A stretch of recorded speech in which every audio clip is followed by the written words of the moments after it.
wallaay jëf ji ñaaw na. jëf ji ñaaw na ba yegg ci lool.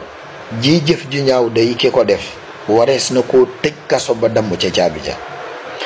mbokk yi engrais bi nga xam ne moom la état bi subventionné nga xamante ni da ko wàññi genn wàllaat ga la ko état bi di jaayee def ci xaalis bu bare engrais boobu mbokk yi diggante le 7 ak le 8 bu ma juumul le 6 7 8 août bi ñu nekk nii la ñu jàpp camion bii nii moom la ñu jàpp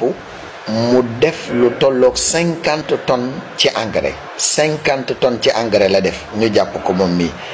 mu di ko rawale di ko yóbbu Guinée. xoolal ma jëf ju ñaaw jooju yow engrais boo xam ne état bu Sénégal moo ko subventionné ngir baykati sénégalais yi mën a jàppandi ci ñoom ñu mën koo am ci anam gu yomb te jàppandi ñu bay ci réew mi ba li nga xam ne mooy programme bi état bi teg muy souveraineté alimentaire mooy di dundee li ngay bay mu mën a jàppandi ci réew mi coono yi dund bi wàññeeku. yow engrais boobu ñu def pour sénégalais yi nga jënd ko def ko ci ay saako def ko ci camion yegg ko di ko génnee Sénégal maanaam lii faw nga doon yow koo xamee ni zéro yi patriote nekkut ci yow zéro maanaam patriotisme zéro day maanaam du nekk ci yow nga doog ko mën a def da ngay bañ sa réew ba sa yokku ga nga doog a mën a jëf-jëf ju ñaaw ji.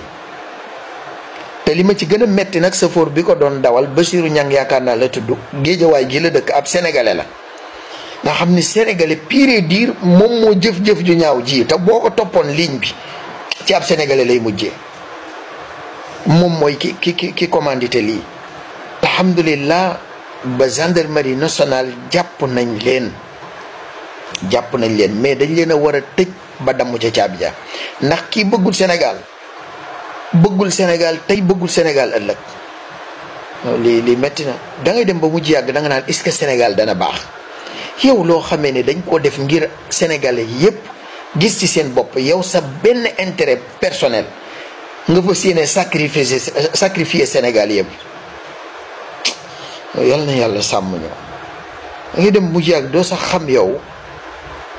alhamdulilah ngeen baal ma mbokk yi baal leen ñu de ngeen baal ñu àq bu baax a baax ci waxin wi.